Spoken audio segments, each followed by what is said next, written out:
Masiglang nagsagawa ng gift-giving activity ang Regional Police Community Affairs and Development Unit 6 sa ilalim ng pamumuno ni Police Lieutenant Cecilia T. Tomines, team leader, nito lamang ika-18 ng Setyembre taong kasalukuyan sa iba't ibang lugar sa siyudad ng Iloilo na siyang naisakatuparan sa aktibong pakikipagtulungan ng PNP Retirement and Benefits Administration Unit 6 at Iloilo City Police Office. Layunin ng nasabing programa na magbigay ng tulong at suporta sa mga retiradong pulis na may kapansanan bilang pagkilala sa kanilang sakripisyo at serbisyo para sa kapayapaan at seguridad ng komunidad. Sa pamamagitan ng simpleng pagbibigay, hangad ng RP-6 na maipadama ang pagpapahalaga at malasakit sa mga bayani sa hanay ng pambansang pulisya ng Pilipinas. Bilang bahagi ng programa, ang bawat benepisyaryo ay pinagkalooban ng 5 kilong bigas at grocery packages. Bagamat simpleng tulong lamang, ito ay naglalayong magbigay ng kasiyahan at kaunting ginhawa sa araw-araw na pamumuhay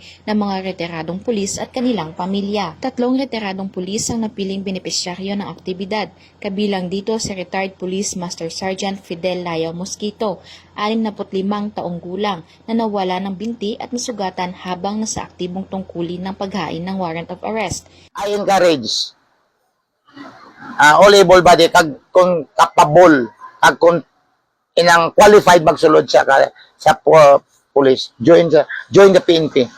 Ako dako salamat yo sa PNP. PNP nagbuhay sa akon sa akong pamilya.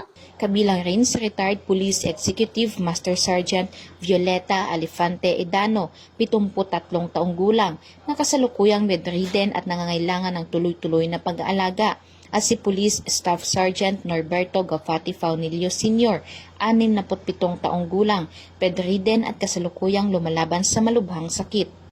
Ayon kay Police Lieutenant Tomines, ang nasabing aktibidad ay hindi lamang isang simpleng gift-giving, kundi isa ring patunay ng pasasalamat at pagkalinga ng kapulisan.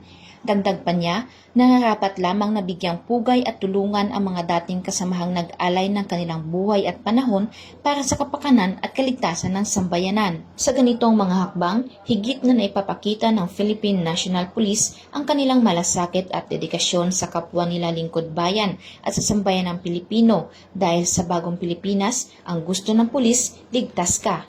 Mula dito sa Police Regional Office 6, ako ang inyong Police News Network Correspondent, Patroluman Glidel Astrologo, alagad ng batas, tagataguyod ng Balitang Pulis.